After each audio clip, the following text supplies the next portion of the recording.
Bismillahirrahmanirrahim. Assalamualaikum warahmatullahi wabarakatuh. Alhamdulillahirrabbilalamin. Wassalatu wassalamu ala sayyidil mursalin wa ala alihi wa sahbihi ajma'in. Amma ba'du.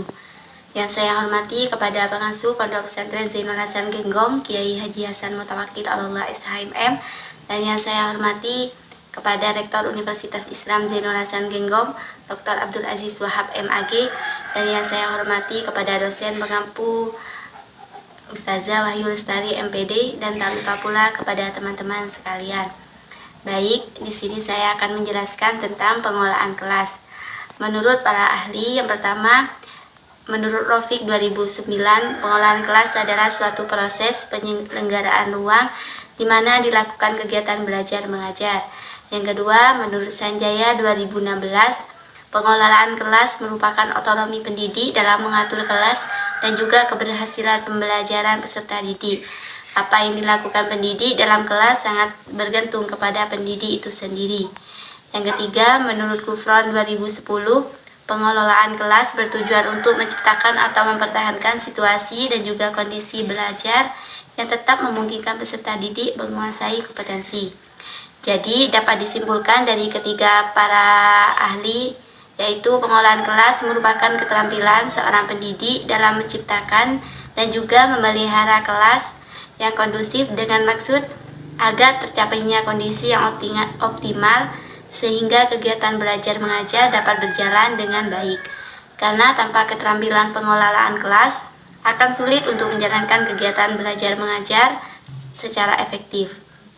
Tujuan pengelolaan kelas yaitu bertujuan untuk menyediakan fasilitas berbagai bentuk kegiatan belajar beserta peserta didik dengan baik di lingkungan sosial intelektual.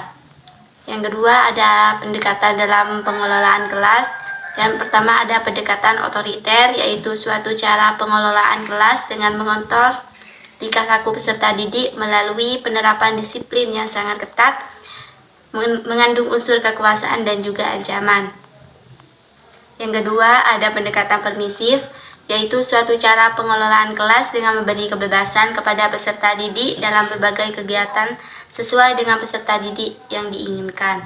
Yang ketiga, ada pendekatan resep, yaitu cara pengelolaan kelas dengan memberi peserta didik satu daftar yang dapat menggambarkan apa yang harus dan tidak boleh dikerjakan selama pembelajaran.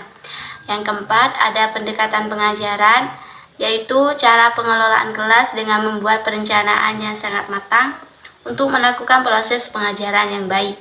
Yang kelima, ada pendekatan perubahan tingkah laku, yaitu cara pengelolaan kelas dengan mengembangkan dan juga memfasilitasi perubahan perilaku yang bersifat positif dari siswa dan berusaha semaksimal mungkin mencegah munculnya atau memperbaiki perilaku negatif peserta didik. Yang keenam, ada pendekatan suasana emosi dan hubungan sosial, yaitu cara pengelolaan kelas dengan menciptakan suasana hubungan interpersonal yang baik dan juga sehat antara pendidik dengan peserta didik dan peserta didik dengan peserta didik.